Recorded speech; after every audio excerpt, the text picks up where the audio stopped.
నమస్తే, welcome to ANN bulletin. ముందుగా headlines. ప్రకంపనలు సృష్టించిన మహాపత్రిక కథనం.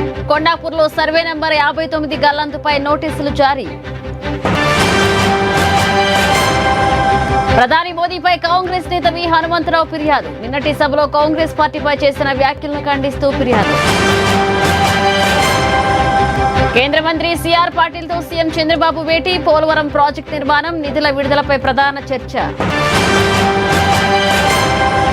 విజయ్ దెబ్బకు 2 ముక్కలు కాబోతున్న అన్నాడీఎంకే. మరొక 2 రోజుల్లో 38 మంది ఎమ్మెల్యేలు టీవీకీలో చేరే అవకాశం.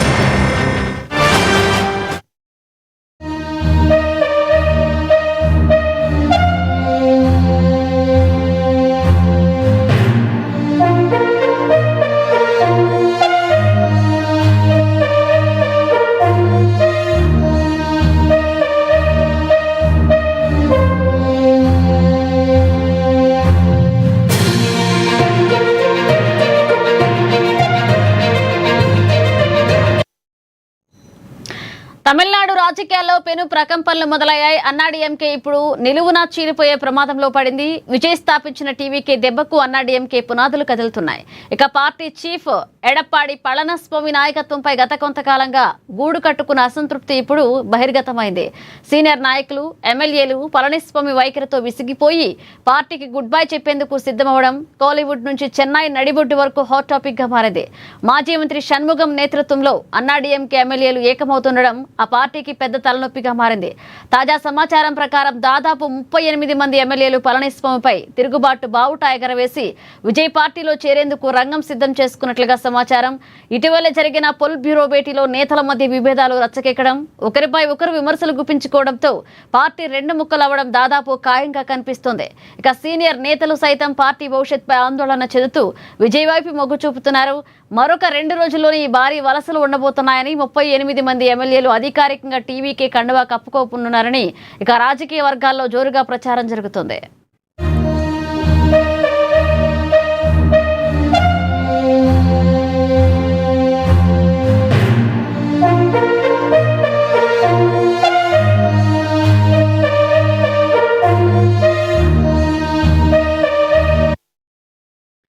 ఇక తమిళనాడు రాజకీయాల్లో పెను ప్రకంపనలు మొదలయ్యాయి. అన్నాడీఎంకే ఇప్పుడు నిలువునా చీలిపోయే ప్రమాదంలో పడింది. విజయ్ స్థాపించిన టీవీకే దెబ్బకు అన్నాడీఎంకే పునాదులు కదులుతున్నాయి. ఇక పార్టీ చీఫ్ ఎడప్పాడి పళనిస్వామి నాయకత్వంపై గత కొంతకాలంగా గూడు కట్టుకున్న అసంతృప్తి ఇప్పుడు బహిర్గతమైంది. సీనియర్ నాయకులు, ఎమ్మెల్యేలు పళనిస్వామి వైఖరితో విసిగిపోయి పార్టీకి గుడ్ బై చెప్పేందుకు సిద్ధమవడం కోలీవుడ్ నుంచి చెన్నై నడిబొడ్డు వరకు ఇది హాట్ టాపిక్ గా మారింది. ఇదే అంశానికి సంబంధించి మరిన్ని అప్డేట్స్ అందించడానికి మా ప్రతినిధి అనిల్ ఫోన్ లైన్ లో సిద్ధంగా ఉన్నారు. అనిల్. రైట్ మనీషా, ఏదైతే తమిళనాడు రాజకీయాలు ఈ అసెంబ్లీ ఫలితాలు ఉన్నాయో, ఇటీవల వచ్చిన ఫలితాలు, ఈ ఫలితాలు అంతా కూడా తమిళనాడు రాజకీయాల్లో ఊహించని పరిణామాలు అయితే చోటు చేసుకుంటా ఉన్నాయి.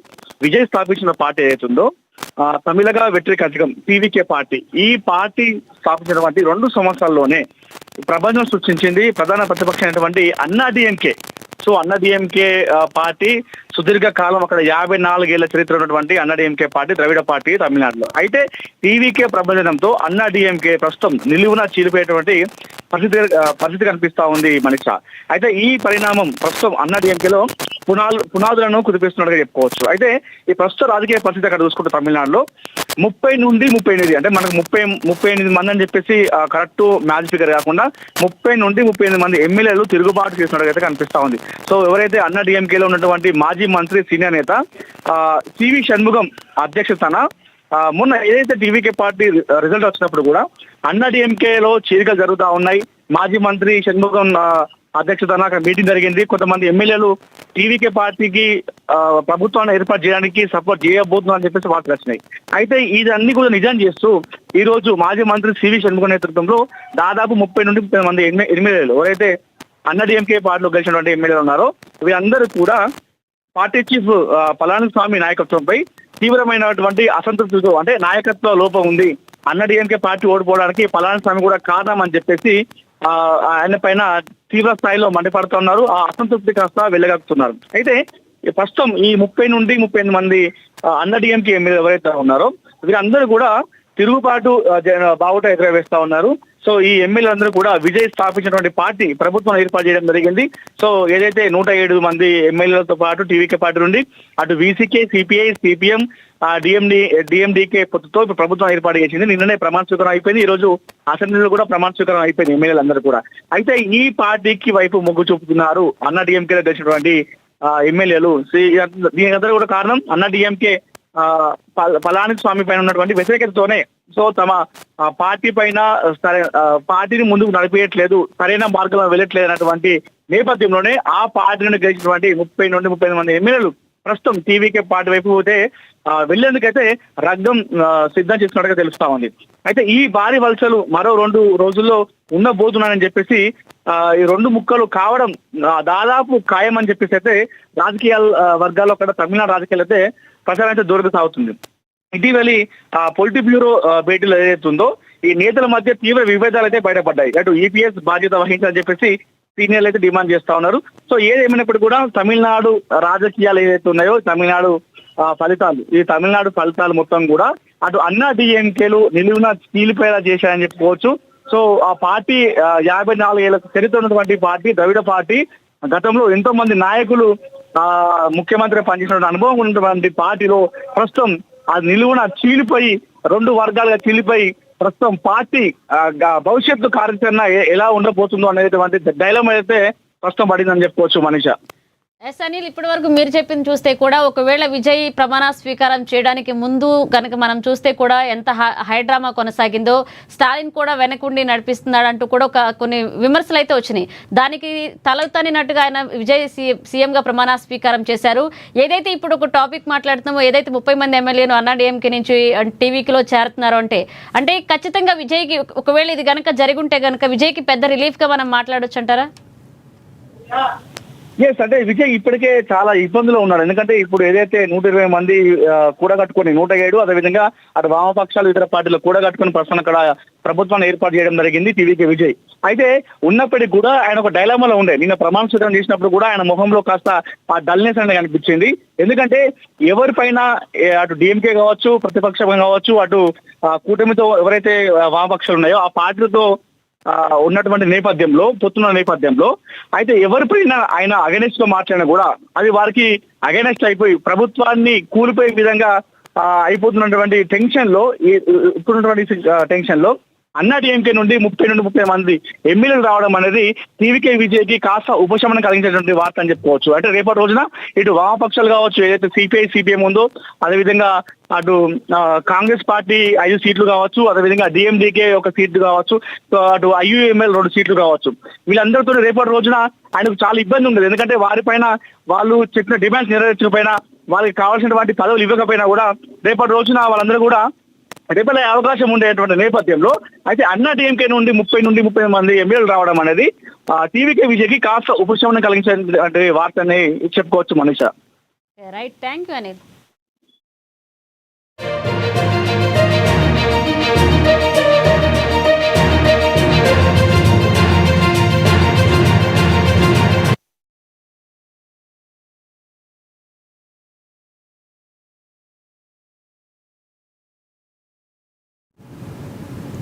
హైదరాబాద్ అమర్పేట పోలీస్ స్టేషన్ లో తెలంగాణ రాష్ట్ర బీసీ సలహాదారుడు వి హనుమంతరావు ప్రధాని మోదీపై ఫిర్యాదు చేశారు. ఇటీవల హైదరాబాద్ లో జరిగిన సభలో ప్రధాని మోదీ కాంగ్రెస్ పార్టీపై చేసిన వ్యాఖ్యలను తీవ్రంగా ఖండిస్తూ ఫిర్యాదు చేశారు. కాంగ్రెస్ పార్టీని ముస్లింల పార్టీగా పేర్కొంటూ చేస్తున్న వ్యాఖ్యలు సామాజిక విభేదాలను రెచ్చగొట్టేలా ఉన్నాయని హనుమంతరావు ఆరోపించారు. ఈ సందర్భంగా అమర్పేట ఎస్హెచ్ఓ కిరణ్ కుమార్ ను కలిసి ఫిర్యాదు లేఖను విహెచ్ అందజేశారు. ప్రధాని చేసిన వ్యాఖ్యలపై చట్టపరమైన చర్యలు తీసుకోవాలని డిమాండ్ చేశారు. ఇక దేశంలో సామాజిక సామరస్యాన్ని దెబ్బతీసే విధంగా ఎవరు మాట్లాడినా వారిపై చర్యలు తప్పవని పేర్కొన్నారు. అందులో మావోయిస్టుల వల్లనే మా రాజీవ్ గాంధీ అదే విధంగా మీద కేసు పెట్టాలనేది నా ఉద్దేశం. అదేవిధంగా ఆమె కూడా ఆమె చేసేది డీసీపీకి చేసేది.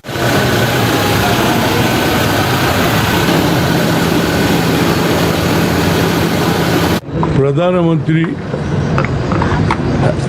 హైదరాబాద్కు వచ్చి కాంగ్రెస్ పైన ఒక తీరని నేపం నేరుస్తూ ఎంఎంసి అంటే ముస్లిం,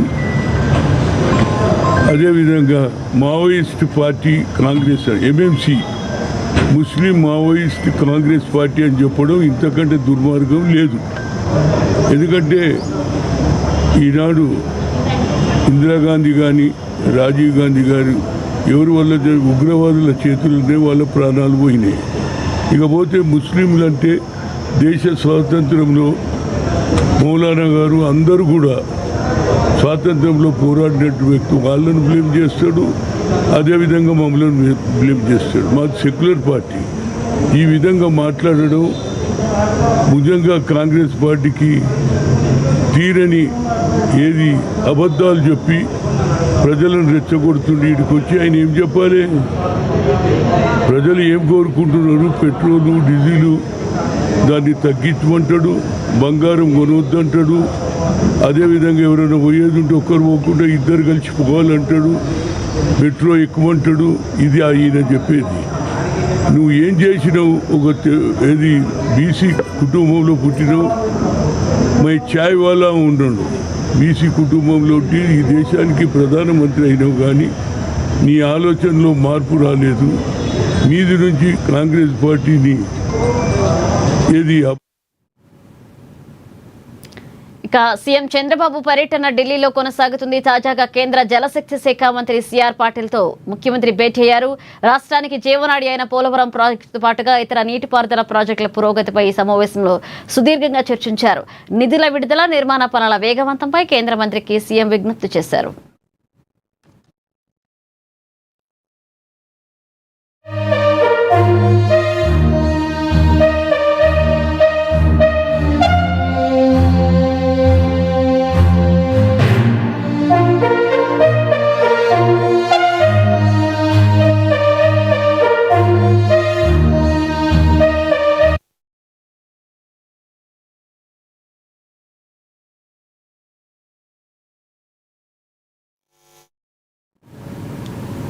జగిత్యాల జిల్లా కొండగట్టు అంజన ఆలయంలో మంత్రి అడ్లూరి లక్ష్మణ్ కుమార్ ప్రత్యేక పూజలు నిర్వహించారు. పెద్ద హనుమాన్ జయంతిని పురస్కరించుకుని స్వామివారికి పట్టు వస్త్రాలు సమర్పించారు. ఈ సందర్భంగా భక్తులు ఎంతో ఇష్టంగా భావించే గిరి ప్రదక్షిణకు మెరుగైన సౌకర్యాలు కల్పిస్తామని హామీ ఇచ్చారు. సీఎం రేవంత్ రెడ్డితో మాట్లాడి నిధులు మంజూరు చేయిస్తామని, భక్తులకు ఎటువంటి ఇబ్బందులు కలగకుండా యంత్రాంగం అప్రమత్తంగా ఉండాలన్నారు.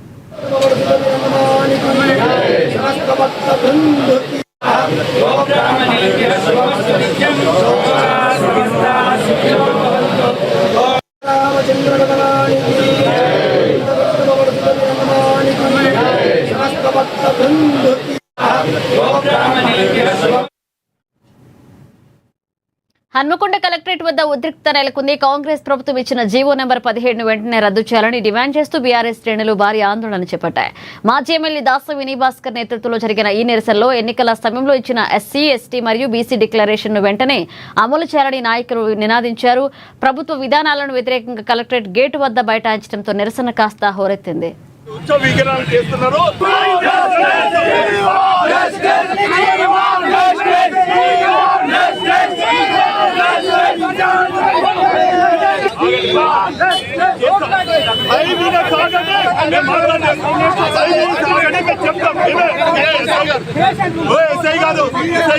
ఇచ్చినటువంటి ఏ ఒక్క హామీ కూడా నెరవేర్చకుండా గత ప్రభుత్వం చేస్తుంటే పోలీసులు దౌర్జన్యంగా ఇచ్చేస్తున్నారు. ఎన్ని కేసులు పెట్టినా కూడా మా నిరసన కార్యక్రమం చేస్తాం. జీవో నెంబర్ 17 వెంటనే రద్దు చేయాలి. దశల వారీగా ఆందోళన చేస్తాం. ఒకవైపు ఈ కేసు కింద మరి నమోదు చేయకుండా ఈరోజు మరి ఉత్సవ విగ్రహాలు చేస్తున్నారు.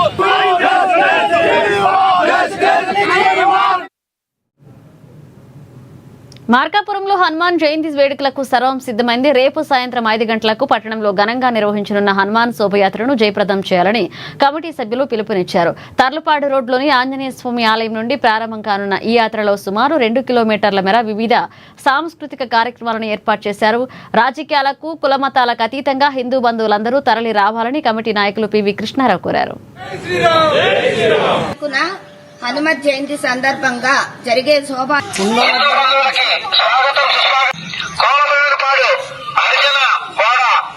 హిందూ బంధువులకి స్వాగతం సుస్వాగతం.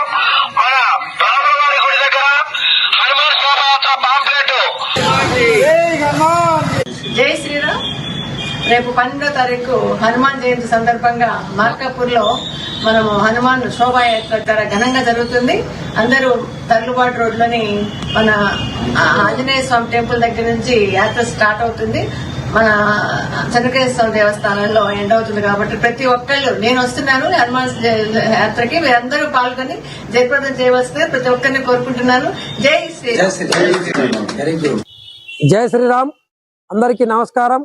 రేపు 12వ తారీఖు సాయంత్రం 5 గంటలకి మార్కాపురం జిల్లా కేంద్రంలో జరగబోవు హనుమాన్ శోభాయాత్రలో రాజకీయాలకు అతీతంగా, కులమతాలకు అతీతంగా ప్రతి ఒక్క హిందూ బంధువు అందరూ కూడా అధిక సంఖ్యలో పాల్గొని ఈ యొక్క కార్యక్రమానికి సంబంధించి 100 మంది కార్యకర్తలు గత నెల రోజులుగా పనిచేస్తున్నారు. వారందరి ఆధ్వర్యంలో కూడా రేపు ఈ హనుమాన్ శోభ దిగ్విజయంగా జరుగుతున్నది. ఈ యొక్క కార్యక్రమంలో పట్టణ ప్రాంతం నుంచే కాకుండా రూరల్ పల్లెటూర్లు ఏవైతే ఉన్నాయో గ్రామ ప్రాంతాల నుంచి కూడా అధిక సంఖ్యలో పాల్గొని ఈ యొక్క శోభాయాత్రను జయప్రదం చేయవలసిందిగా కోరుచున్నాం. అదేవిధంగా ఈ యొక్క శోభాయాత్ర చివరగా అమ్మవారిశాల బజార్లో భజన్ జామింగ్ అని ఈ యొక్క మంచి కార్యక్రమాన్ని కూడా ఏర్పాటు చేశారు. ఈ యొక్క కార్యక్రమాన్ని కూడా తిలకించడానికి పట్టణ మరియు పరిసర గ్రామ ప్రజలు అధిక సంఖ్యలో పాల్గొని స్వామివారి కృపకు పాత్రలు కావాలని. కేంద్ర మంత్రి బండి సంజయ్ కుమారుడు బండి సాయి భగీరథపై నమోదైన ఫోక్సో కేసు వ్యవహారం ఇప్పుడు రాజకీయ దుమారం రేపుతుంది. ఇక మైనర్ బాలిక పట్ల అసభ్యకరంగా ప్రవర్తించారనే ఆరోపణలు ఉన్నప్పటికీ పోలీసులు అరెస్ట్ చేయకుండా నిర్లక్ష్యం వహిస్తున్నారని బీఆర్ఎస్ రాష్ట్ర నాయకుడు ఎం నగేష్ ముదిరాజ్ మండిపడ్డారు. ఇందిరా పార్క్ వద్ద ధర్నా చౌక్ వద్ద ఏర్పాటు చేసిన సమావేశంలో మాట్లాడారు ఆయన. ఇక పోలీసులు ఈ కేసును హనీ ట్రాప్ కోణంలోకి మళ్లించి నిందితుడిని కాపాడే ప్రయత్నం చేస్తున్నారన్నారు. బాధ్యత వహిస్తూ బండి సంజయ్ రాజీనామా చేయాలని, లేని పక్షంలో కేంద్రం ఆయన్ను బర్తరఫ్ చేయాలంటూ డిమాండ్ చేశారు. మొత్తం తెలంగాణ రాష్ట్రమే మర్చిపోయారు.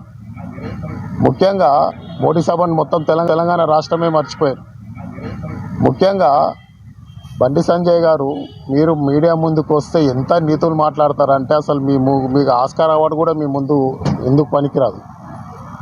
మీకు మంత్రి పదవి ఎట్లొచ్చింది? ఆ రోజు మోడీ యుద్ధాన్ని కాపాడిండమ్మా, మోడీ దేవుడమ్మా, మోడీ అదమ్మా ఇదమ్మా అని మీడియా ముందు వచ్చి కన్నీళ్ళు పాపం నిజానికి మంత్రి ఇచ్చి అని చేసి కొంచెం తెలియక జరుగుతుండేనేమో. బండి సంజయ్ గారు, మీరు ఒక కొరకు నమోదైంది అయినాక కూడా మీరు దాన్ని మళ్ళీ ఎవరైతే పెట్టిరో వాళ్ళని మీరు హింసించి వాళ్ళని టార్గెట్ చేసి వాళ్ళ పైన ట్రాప్ చేశారు నా కొడుకుని అని నిలయడము మీ సంస్కృతికి, మీ నీచ మనస్తత్వానికి నిదర్శనం. మీరు హోదాలో ఉన్నారు, కేంద్ర మంత్రి హోదాలో. బండి సంజయ్ గారు, హనీ ట్రాప్ అనేది 17 ఏళ్ళ అమ్మాయికి వర్తించదండి. నువ్వు ఎట్లా మాట్లాడుతున్నావు? నువ్వు ఎట్లా మంత్రి అయినావా దేవునికి ఎరక? 18 ఏళ్ళు దాటితేనే హనీ ట్రాప్ అనేది చట్టం వర్తిస్తుంది. అలాంటి మైనర్ అమ్మాయి పైన హనీ ట్రాప్ అని పెట్టడము ఎంత దుర్మార్గమో ఒకసారి నువ్వు ఆలోచించుకో. గత 6 నెలలు అవి నడుస్తుంటే దానికి ఒక మీడియేటర్ బ్రోకర్ని పెట్టుకొని సంగాపాన్ని వాని ద్వారా కాంప్రమైజ్ అని తీసుకొచ్చి ఇంటించుకొని తల్లిని బాధితురాలని భయంకరంగా నువ్వు వాళ్ళని టార్చర్ పెట్టి వాళ్ళ భయభాగు ఒక మీడియేటర్ బ్రోకర్ని. సికింద్రాబాద్ పరిధిలోని చిక్కలగూడలో కలకలం రేపిన యావన్ హత్య కేసును పోలీసులు ఛేదించారు. హత్యకు సంబంధించిన వివరాలను డీసీపీ రక్షితా కృష్ణమూర్తి వెల్లడించారు. స్కూల్ రోజుల నుండి స్నేహితులుగా ఉన్న యావన్, చంద్రికలు గత 2 ఏళ్లుగా ప్రేమించుకుంటున్నారని, ఇది నచ్చని అమ్మాయి కుటుంబ సభ్యులు పక్కా ప్లాన్ చేసి యావన్ను అంతం చేశారని తెలిపారు. ఈ కేసులో అమ్మాయి తండ్రి, బాబాయ్ సోదరులతో పాటుగా మరొక 4గురిని, ఒక మైనర్ను అరెస్ట్ చేసినట్లుగా డీసీపీ పేర్కొన్నారు. నిందితుల్లో 2 గంజాయి సేవించినట్లుగా పరీక్షలో తేలిందని ఆమె వివరించారు.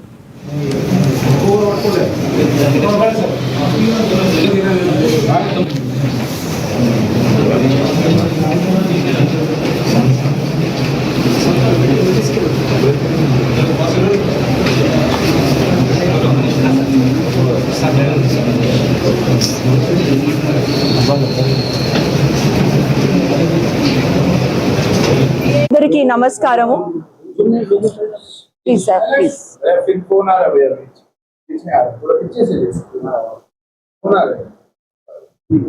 ఓకే, అందరికీ నమస్కారము.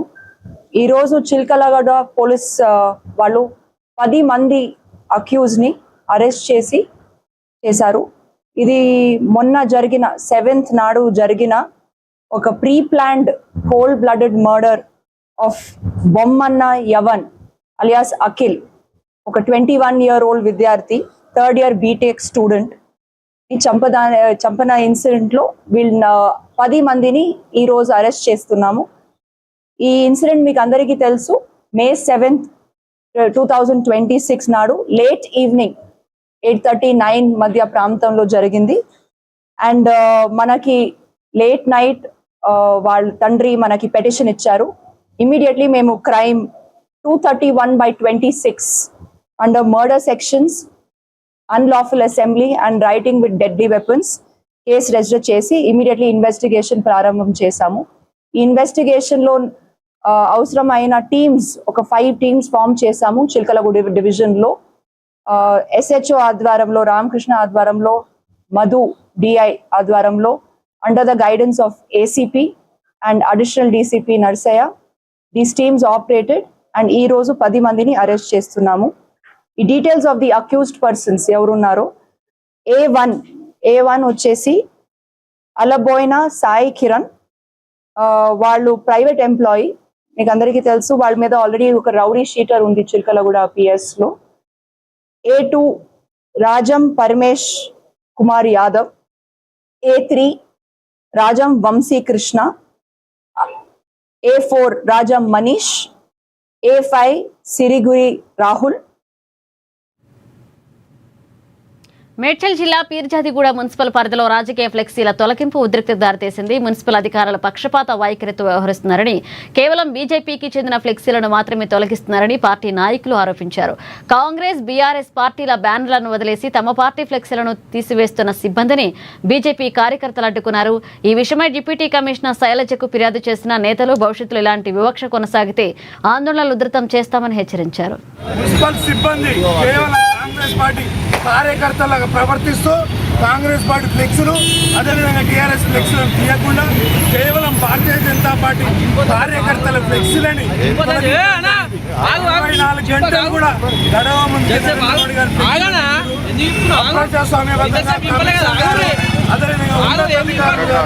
స్పందించకపోతే భారతీయ జనతా పార్టీ కార్యకర్తలు కమిషన్ ఆఫీస్ ముట్టడించాల్సి వస్తుంది. అదేవిధంగా మెట్రో పిల్లర్ GMతో కూడా కిషన్ రెడ్డి గారు వారం రోజులు ఫ్లెక్సులు తొలగించొద్దని ప్రత్యేక అనుమతి తీసుకున్నా. ఇకనే ఫ్లెక్సులు మేము మెట్రో పిల్లర్స్ వేసినాము, వాటిని తొలగించారు. అంటే సంవత్సరం నుంచి బర్త్డేల పేర్ల మీద, జన్మదిన పేరు మీద, పెళ్లి రోజు సందర్భంగా ఉన్న ఫ్లెక్సీలని తీయలే. ఇప్పుడు మేము వచ్చినాం, ఇప్పుడు తీస్తున్నాం. అంటే పొద్దున్న నుంచి నాటకం చేస్తూ ఉన్నారు సిబ్బంది. ఇట్లాంటి సిబ్బందిని సస్పెండ్ చేయాల్సిన అవసరం కమిషనర్ గారికి ఉంది. శ్రీకాకుళం జిల్లా టెక్కలి జిల్లా ఆసుపత్రి దౌర్భాగ్య స్థితిలో ఉంది అంటూ ఎమ్మెల్సీ దువ్వాడ శ్రీనివాస్ తీవ్రస్థాయిలో మండిపడ్డారు. కేంద్ర మంత్రి రామ్మోహన్ నాయుడు, రాష్ట్ర మంత్రి అచ్చెన్నాయుడు సొంత నియోజకవర్గంలోని రోగుల పరిస్థితి అగమ్య గోచరంగా మారిందని ఆయన ధ్వజమెత్తారు. కనీసం తాగడానికి మంచినీరు లేక పారిశుద్ధ్యం లోపించి ఆసుపత్రి నరక కూపంగా మారిందంటూ ఆవేదన వ్యక్తం చేశారు. వారం రోజుల్లో పరిస్థితి మారకుంటే ప్రజా పోరాటం తప్పదని హెచ్చరించారు.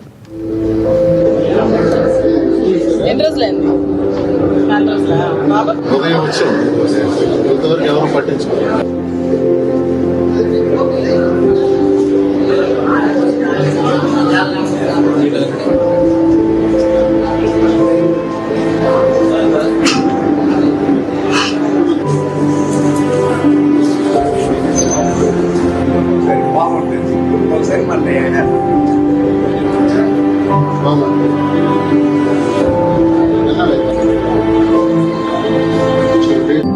ఈరోజు టెక్కలి ఏరియా ఆసుపత్రికి సందర్శించడం జరిగింది. టెక్కలిలో ఉన్నటువంటి ఈ ఆసుపత్రి జిల్లా కేడర్ హాస్పిటల్. జిల్లా కేడర్ హాస్పిటల్లో ఉన్నటువంటి దౌర్భాగ్యమైనటువంటి పరిస్థితులు చూడటానికి వచ్చింది. ఇది జిల్లా కేడర్ హాస్పిటల్ ఎక్కడుంది? సాక్షాత్తు మంత్రి అచ్చెన్నాయుడు ఇలాకా ఉన్నటువంటి ఆసుపత్రి. ఎంత దుర్మార్గమైన పరిస్థితులు ఉన్నాయంటే కనీసం అసలు ఈ ఆసుపత్రి చరిత్ర, ఈ ఏరియాలో ఈ హాస్పిటల్ కట్టేటప్పుడు మేమందరం చెప్పాం, ఇది రాక్ బేరింగ్ ఏరియా, ఇక్కడ నిర్మాణానికి అంత సూట్ అయినటువంటి ప్రదేశం కాదు. కానీ గొప్పకి ఎన్నికల ముందు శంకుస్థాపన చేసేసి లింటల్స్ వరకు తెచ్చి వదిలేసింది. ఆ తర్వాత జగన్మోహన్ రెడ్డి గారి ప్రభుత్వం వచ్చిన తర్వాత నేను ప్రత్యేకమైన దృష్టి పెట్టి అన్నమయ్య జిల్లాలో విషాదం చోటు చేసుకుంది. సరదాగా గడుపుదామని విహారయాత్రకు వచ్చిన ఓ యువకుడు నీటిలో మునిగి ప్రాణాలు కోల్పోయాడు. గాలివీడు మండలం పరిధిలోని గండిమడుగు వద్ద ఉన్న వెలగల్లు పార్కును సందర్శించడానికి వచ్చిన పుట్టపర్తికి చెందిన షేక్ నాసీర్ సరదాగా ఈతకు వెళ్లి ప్రమాదవశాత్తు నీటిలో మునిగిపోయాడు. కుటుంబ సభ్యులు గమనించి పోలీసులకు సమాచారం అందించగా గాలివీడు ఎస్ఐ నరసింహారెడ్డి స్థానికుల సహాయంతో మృతదేహాన్ని వెలికి తీశారు. వేసవి సెలవుల్లో విహారయాత్రకు వచ్చిన ఇంట్లో నాసీర్ మృతితో తీవ్ర విషాదం నెలకొంది.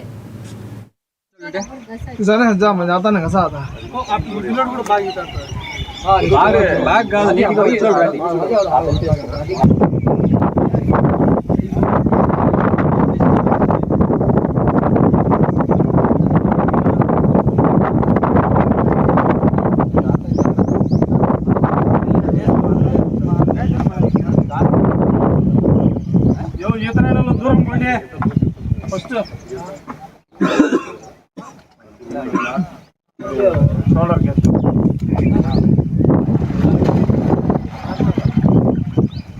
చూడుమా తను వెళ్ళేటప్పుడు ఎట్లా ఎక్కడ అనేది ఒకసారి చెప్పుమా. బాబు పక్కన ఆనంద్ నువ్వు పట్టుకో, నిన్ను లాగుతా చిన్నగా నువ్వు పట్టుకో.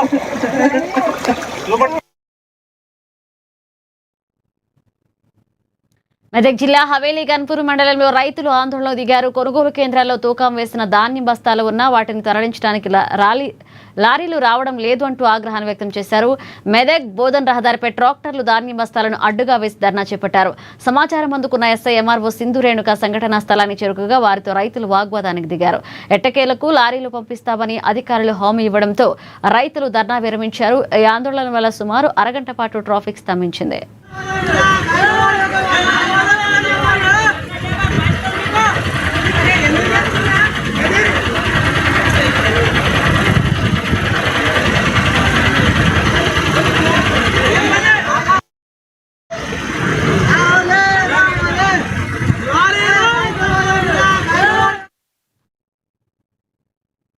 సిద్దిపేట జిల్లా గజ్వేల్లో BRS party incharge Vanteru Pratap Reddy కేంద్ర రాష్ట్ర ప్రభుత్వాలపై విమర్శలు గుప్పించారు. ప్రధాని మోదీ హయాంలో దేశ ఆర్థిక పరిస్థితి దిగజారిందని, రూపాయి పతనంతో ధరలు ఆకాశానంటాయని మండిపడ్డారు. దేశాన్ని అప్పుల పాలు చేసిన మోదీ తన పదవికి రాజీనామా చేయాలని డిమాండ్ చేశారు. ఇదే సమయంలో బండి సంజయ్ కుమారుడి వ్యవహారంపై స్పందిస్తూ తప్పు చేసిన వారిని తక్షణమే అరెస్ట్ చేయాలని, గత ప్రభుత్వాల హయాంలో మహిళలపై అన్యాయం జరిగితే కఠిన చర్యలుండేవని గుర్తు చేశారు. కాంగ్రెస్ బీజేపీలు కుమ్మక్కై కేసీఆర్ ను టార్గెట్ చేస్తున్నాయని, కానీ ప్రజలు కేసీఆర్ చేసిన అభివృద్ధిని మర్చిపోరు అంటూ ఆయన అన్నారు.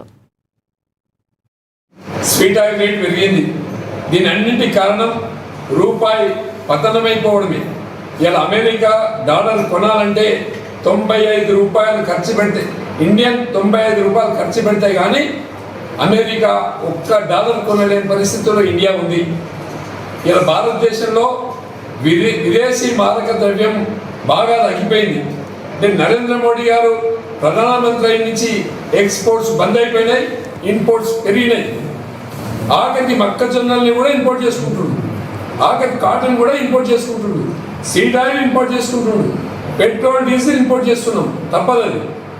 బంగారం ఇంపోర్ట్ చేస్తున్నాం, తప్పదది.